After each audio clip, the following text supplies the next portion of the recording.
따뜻한 냉정, 부탁하는 자세, 부탁받는 자세. 부탁을 건네는 일이나 받는 일이나 들어주는 일이나 모두 어렵다.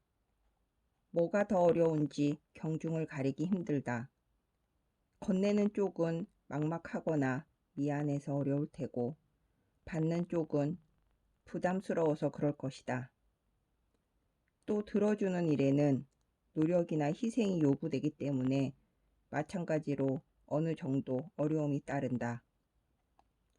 기자로 살다 보면 때때로 여러 가지 부탁을 받게 된다. 취재 요청, 인맥 연결, 심지어 관공서 민원 부탁 같은 것도 들어온다. 세상 바뀐 걸 모르고 별의별 부탁을 하는 사람들이 여전히 많다. 기자는 어디 가서 영향력을 행사해도 안 되고 그게 가능한 시대도 아니건만 고정관념은 즐기고 즐기다. 여전히 기자하면 뭔가 이용하기 좋은 사람 혹은 나를 이용하려는 사람, 그런 이미지가 강하다. 사실 요즘은 시쳇말로 발에 차이는 게 기자다. 어디 가서 기레기 소리 들으며 쫓겨나지 않으면 그나마 다행이다. 남의 민원 부탁 들어주고 영향력 행사하고 그런 일은 언감생심이다. 김영란법도 큰 역할을 했다. 사실 요즘은 그 법 덕분에 오히려 속 편할 때가 많다. 사적인 부탁 같은 건 아예 처음부터 잘라 거절할 명분이 있기 때문이다.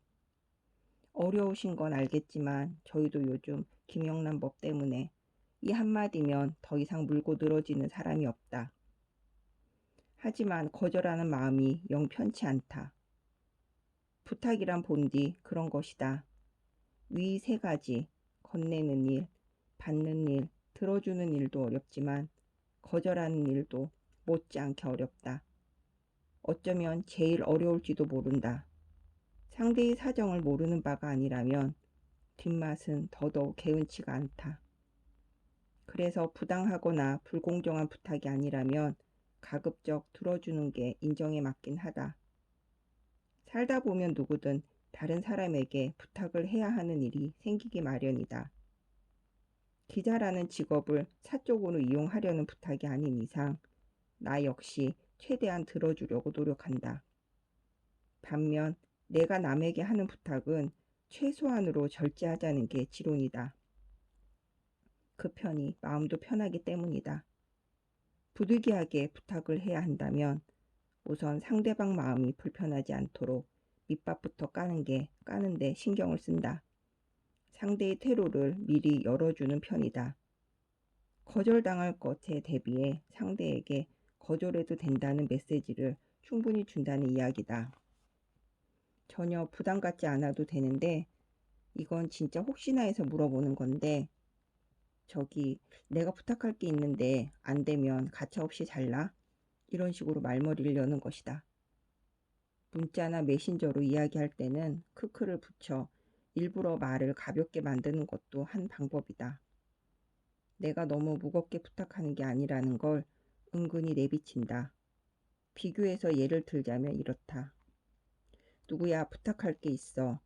내가 정말 꼭 필요해서 그러는데 라고 쓴 메시지와 누구야, 부탁할 게 있는데 뭐 죽고 사는 문제는 아니고 크크 이렇게 시작하는 메시지는 그 무게감이 사뭇 다르다.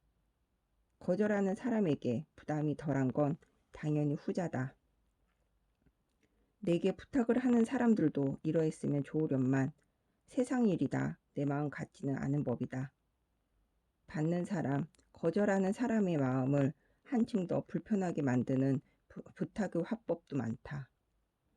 야, 내가 웬만하면 이런 부탁 안 하는데 너니까 믿고 한다.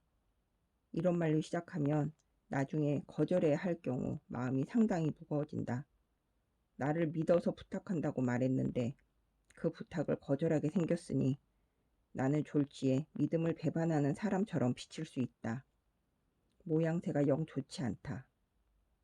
우리 친구지? 너나 믿지? 이런 이야기로 시작해도 꽤 부담스러워진다. 우리가 친구고 믿는 사이인 건 굳이 말 안 해도 아는 사실인데. 부탁에 앞서 굳이 그런 말을 덧붙인다면 그 자체로 압박이 되고 부담이 된다. 거절해야 해서 거절하는 일조차 마치 친구가 아님을 선언하는 것처럼 보이기 때문이다. 그래도 이런 사례들은 그나마 낫다. 오죽했으면 그랬겠나 하고 이해할 수도 있다. 마음이 불편해지긴 해도 불쾌하진 않다. 사람을 진짜 불쾌하게 만드는 화법은 다음과 같은 것이다. 내가 가장 싫어하는 부탁 방식인데 주로 생뚱맞은 아부나 사교성 멘트로 시작하는 걸 말한다.